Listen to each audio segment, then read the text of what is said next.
With a list in her hand, MSP Radhika Verma was going alone to the market to buy a wedding sari for her sister Sneha. She arrived in the market wearing a printed pink kurta set, simple shoes, a simple expression on her face, and no bodyguard. She simply looked like an ordinary sister. The shopkeepers nearby couldn't even recognize her. Their eyes went straight to the same old clothing store where she had sneaked in without security several times before. SP Radhika slowly entered the shop. The shop wasn't large, but it was lined with colorful saris. The owner was busy with the accounting at the counter, and a young man of about 20 was showing saris to customers. No one paid much attention to Radhika's arrival. Everyone assumed she was just an ordinary customer. She stood near the counter and said to the boy, "Brother, my sister is getting married. I need a very nice sari for her. Show me some good designs." Quote, the boy reluctantly spread out some saris on the counter. Radhika picked each one up and examined it carefully. Sometimes he didn't like the color, sometimes the border. Looking at one sari, he said, "This color is too light. It won't look good on Sneha. Its border is too thin. It won't suit a wedding." Quote. Then Radhika turned another sari over and said, "Oh, this is too revealing. The bride should look a little more sober." Quote, half an hour passed in this way without realizing it. The shop was already crowded with customers. The boy's face was now clearly showing irritation. Meanwhile, Gopal Das, behind his thick glasses, was staring at Radhika repeatedly. Then he said, a little rudely, "All the pieces are beautiful. Madam, please take one of these." Quote, but Radhika's heart refused. For her, it wasn't just a sari. It was her love, her affection for her sister. She replied calmly, "I'm in no hurry, brother. It's my sister's wedding. I want the best." Quote, then Gopal Das gently nudged the boy. The boy muttered, heading down to the basement. He quickly brought back new bundles and placed them on the counter. The counter was now overflowing with saris. Radhika was having each one opened and examined, and Gopal Das's temper was rising. The boy whispered into his master's ear, "I've been racking my brains for half an hour. I can't find a single sari I like." Quote, Radhika overheard him. For a moment, she felt bad. If she wanted, she could have locked the shop in a minute. But today, she didn't want to use her power. She ignored the boy. And then, after nearly an hour of mulling over the items, her eyes landed on it. A deep maroon sari with a wide border of gold threads and intricate embroidery all over it. It seemed as if it was made for Sneha. Radhika's face finally lit up with a satisfied smile, and taking the sari in her hand, she said, "Yes, that's all I need. Pack it up." Quote, Gopal Das breathed a sigh of relief. It was as if a major disaster had been averted. The boy quickly arranged the sari and put it in a shiny package. Radhika took the money from her purse and took the packet in her hand. She felt a sense of joy, a sense of relief that she had chosen the best thing for her sister. She was turning to leave the shop when she noticed a thread peeking out from a corner of the package, indicating something was wrong. She stopped, opened the package, and took out the sari again. Her heart raced. The thread on the border of the sari was broken at one point and was hanging loose. When she pulled it gently, all the embroidery stitching began to unravel. It was a defective piece. Radhika's face fell. She went back to the counter.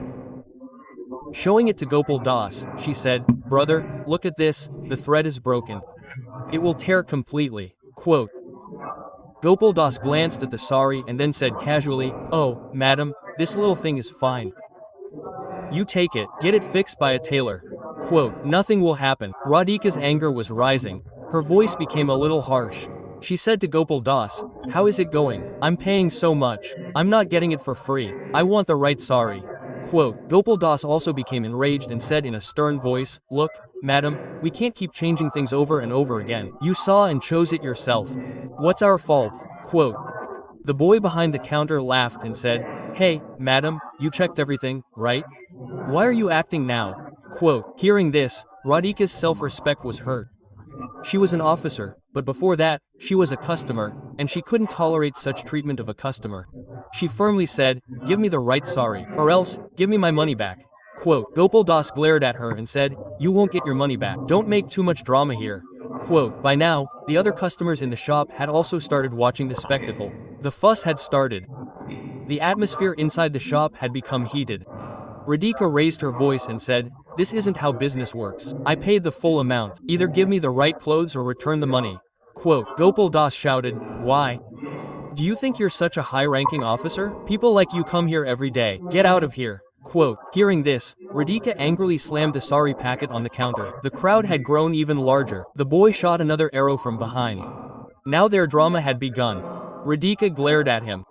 There was a sternness in his eyes that could silence even the most notorious criminals. But no one here was going to recognize him. Gopal Das angrily pulled his mobile phone from his pocket and shouted, "Don't make too much noise. Otherwise, I'll call the police right now. They'll show you how to bully." Quote. A sarcastic smile appeared on Radhika's face. "Yes, do it. Call the police. Let's see what your police can do." Quote. Gopal Das felt she wasn't afraid. He immediately dialed the police station number and put it on speaker. "Hello, police inspector. I'm calling from Gopal Sari Bandar. A woman is arguing here for no reason. She's creating a ruckus in the shop. Someone, quickly." Quote, "Send it." The whispers in the crowd grew louder as she called. "Oh, he's called the police." Radhika said nothing. She picked up an old metal chair lying nearby and sat down at the shop's entrance. She looked up at the sky, and for a moment, she remembered Sneha's face. She remembered her dream of marriage. But now, this wasn't just about a sari. It had become a battle for her self-respect. She couldn't back down. She sat calmly on that chair, as if waiting for a storm to arrive. A certainty filled her heart. She told herself, "It's okay. The police will come, recognize me, and this whole drama will be over in a minute." Quote, after all, she was the SP of this district, Radhika. Every station officer, every inspector knew her. The entire police department saluted her. But perhaps fate had to test her today. 10 minutes later, an old police jeep, kicking up dust, pulled up in front of the shop.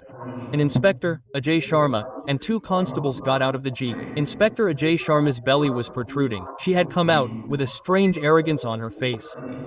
The crowd parted at the sight. Gopal Das ran to Inspector Ajay Sharma. Pointing to Radhika, he said, "Sir, this is that woman.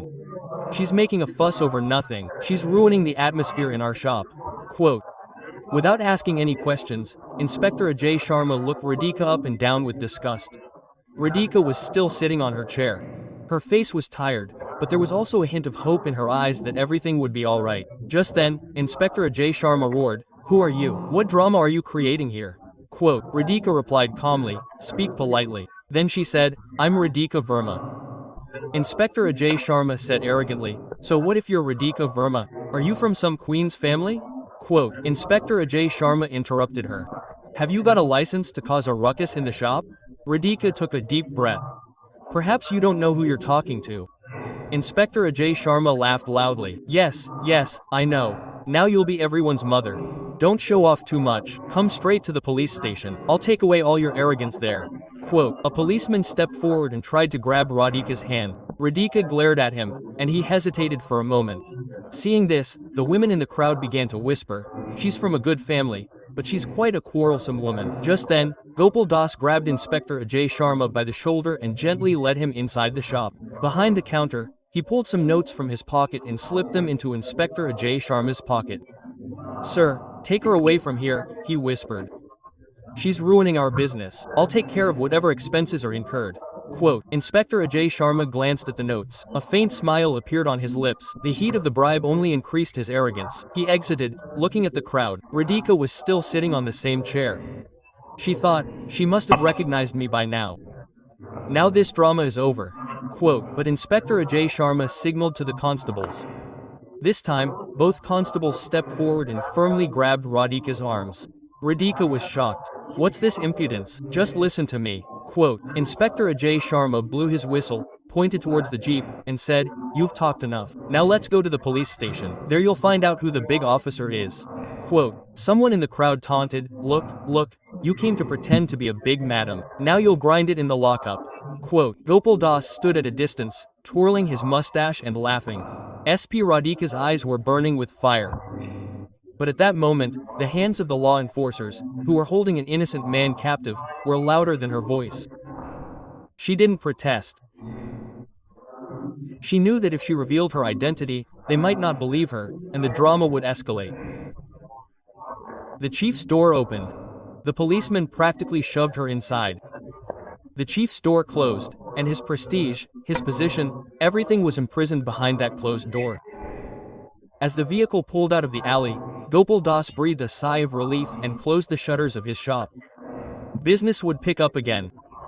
But as Radhika Verma's prestige was ruined on the way to the police station, she was being dragged. The police jeep, kicking up dust, stopped at the police station gate. There wasn't the usual market crowd. There were only a few relatives of the accused and some policemen. The atmosphere was filled with a strange sadness and silence. Inspector Ajay Sharma got off the train and lit a cigarette and took a puff. A constable opened the train door, and Radhika was dragged out. But Radhika remained silent. No argument, no pleading. Her gaze was fixed squarely on Inspector Ajay Sharma's face. But Inspector Ajay Sharma, consumed by bribery and arrogance, couldn't understand anything. Pushing her aside, he said, "Take me inside the police station." Inside, a head constable sat flipping through files. He asked, "Sir, who is this girl?" Inspector Ajay Sharma replied arrogantly, "She used to be a big-time gun. She was picking a fight with a shopkeeper. People like this are the ones who cause riots in the city. Put her in the lockup. All the anger will be gone." Quote, Radhika tried one last time. "I am Radhika Verma," the head constable interrupted. "I'll write down your name and address on paper later. Madam, please come inside first." Quote, a constable opened a heavy iron gate and ushered her into the lockup. Inside, it was a damp cell. The walls were peeling, and a strange stench hung in the air. A broken cot lay in a corner. Radhika took a deep breath. This was the same cell-up she had inspected just a few days ago. Today, she herself stood there, like a prisoner. Inspector Ajay Sharma locked the cell-up from the outside, laughed loudly, and said, "Now become an officer." Rani Bai's shadow trembled on the cell-up walls, thinking to herself, how low have these people fallen? I will definitely punish them. What kind of justice is this that can't distinguish between truth and falsehood? Quote, she was thinking this.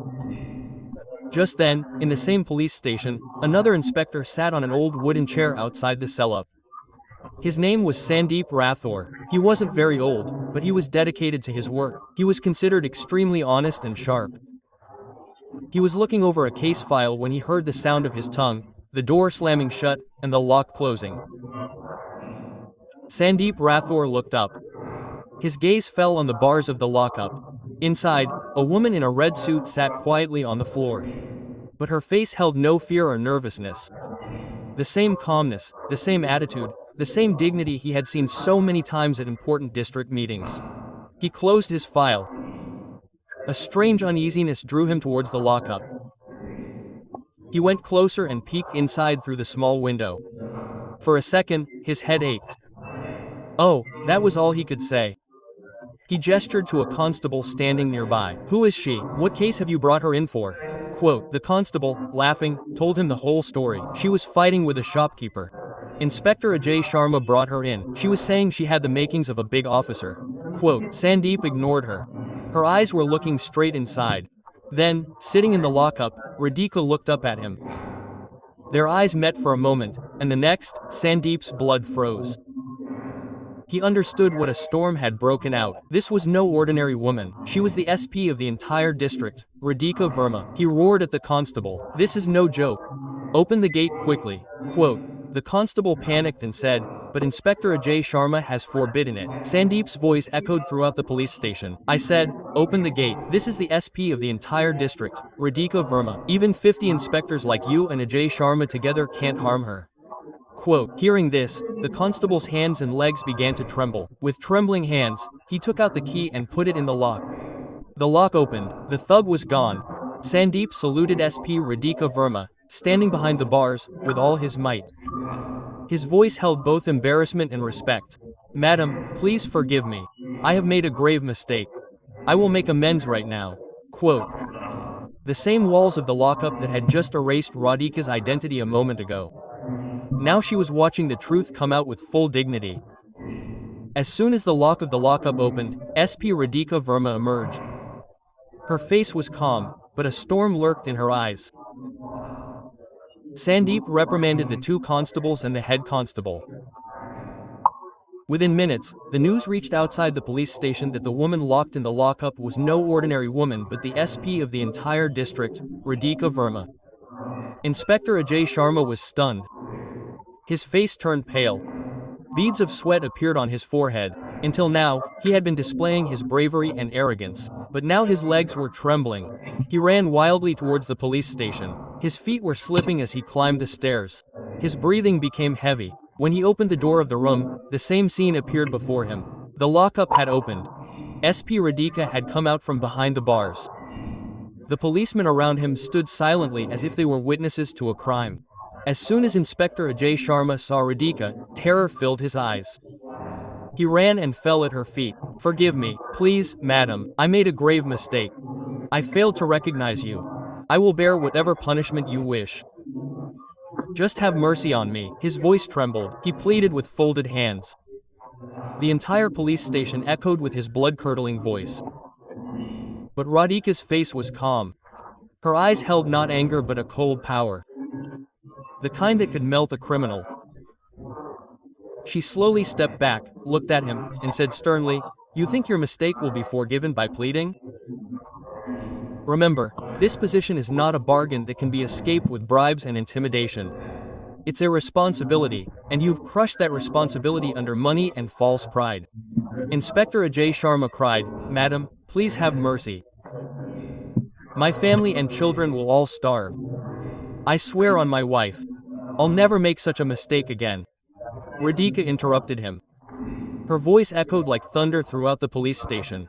Quote, "I don't want to hear any more of your drama. You mistook me for an ordinary woman and made me. You must have treated me the same way you did to countless others. You don't deserve forgiveness. From today on, you're suspended." Upon hearing this from SP Radhika, the entire police station fell silent. Inspector Ajay Sharma fell to the ground, clutching his head and sobbing. His lips were trembling. But he had no argument left.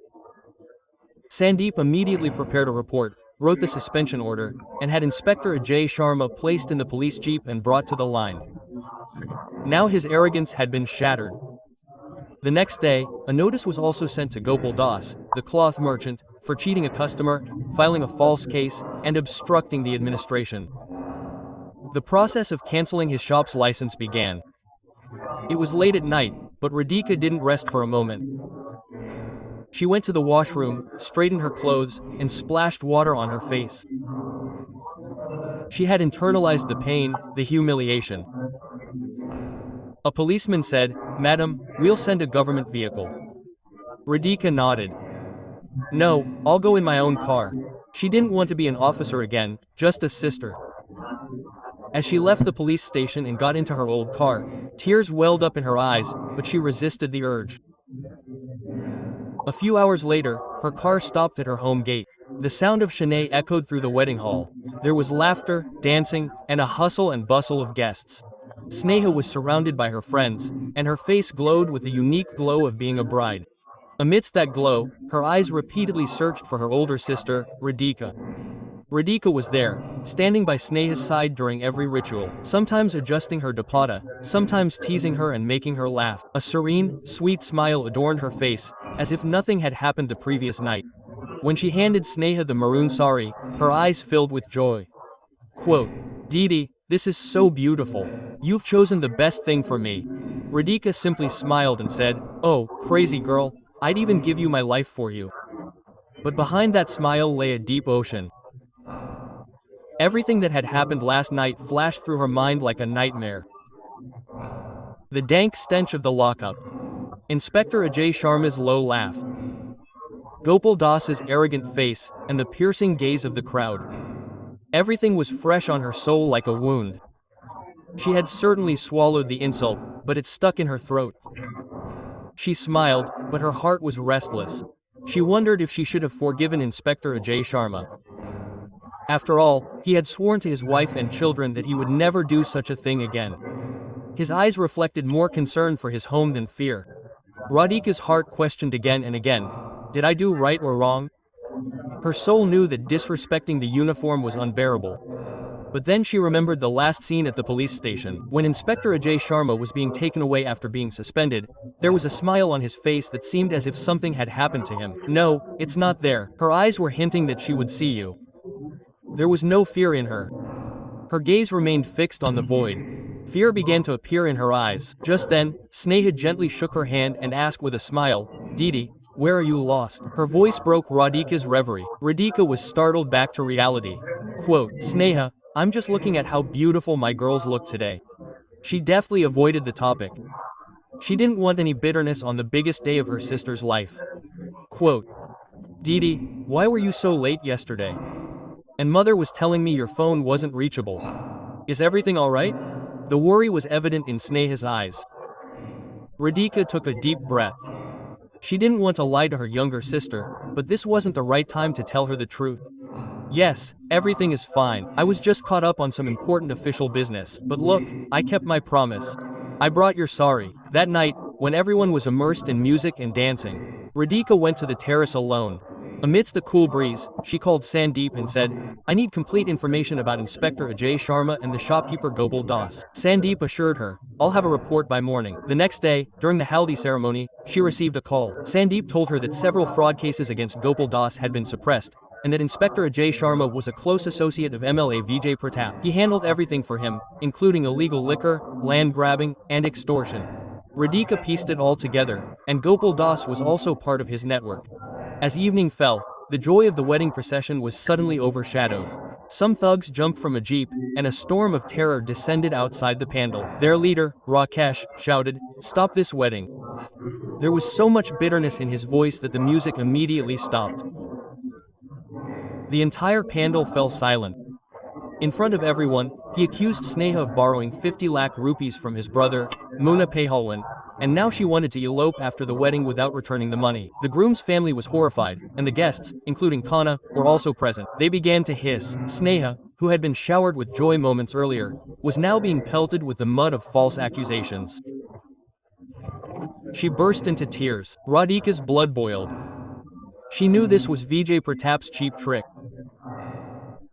A way to defame her and her family. She charged forward like a lioness. There was no fear or nervousness in her eyes.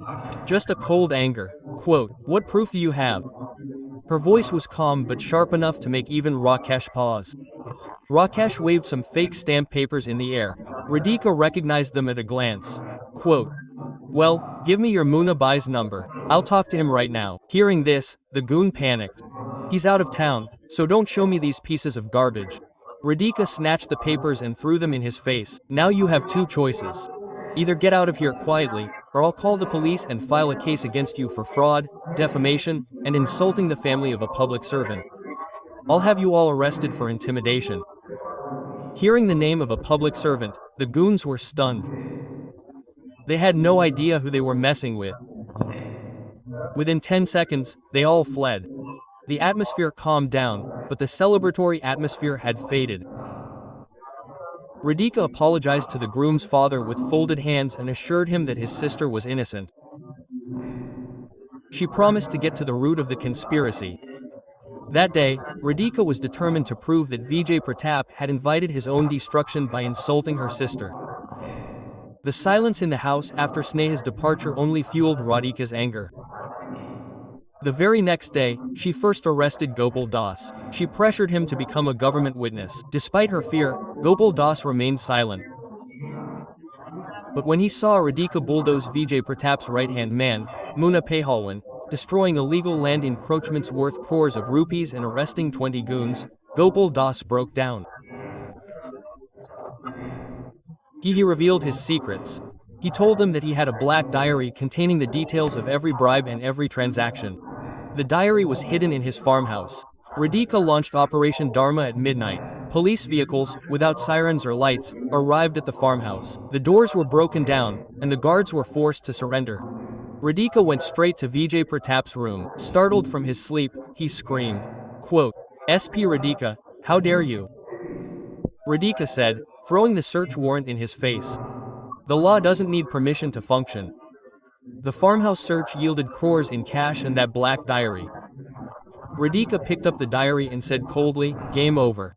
MLA Sahib Vijay Pratap was arrested that very night. The next day, the evidence from the diary and testimony reached the media. Gopal Das's testimony in court and the pages of the diary put the entire gang behind bars. The city breathed a sigh of relief after years. The empire of crime had been destroyed. That evening, Sneha told Radhika on the terrace, Didi, I'm afraid for you. Radhika smiled, took her hand, and said, I am not alone, Sneha. I have the law, the truth, and your blessings with me. This uniform is not just a piece of clothing, it's an oath, and I have kept my oath. Her uniform shone in the setting sun. This uniform was no longer just a uniform, but had become a symbol of the triumph of justice and honor. So friends, this story is for entertainment and educational purposes only. All characters, events, and dialogue depicted in it are fictitious. They have no connection to any real person, organization, or event. Please view it as a story and enjoy it. We do not intend to hurt anyone's feelings. If you like this story, please like it and share it with as many people as possible. Comment and tell us which of Savitri's actions you like the most, and don't forget to subscribe to our channel, so we can continue to bring you such inspiring stories. Thank you.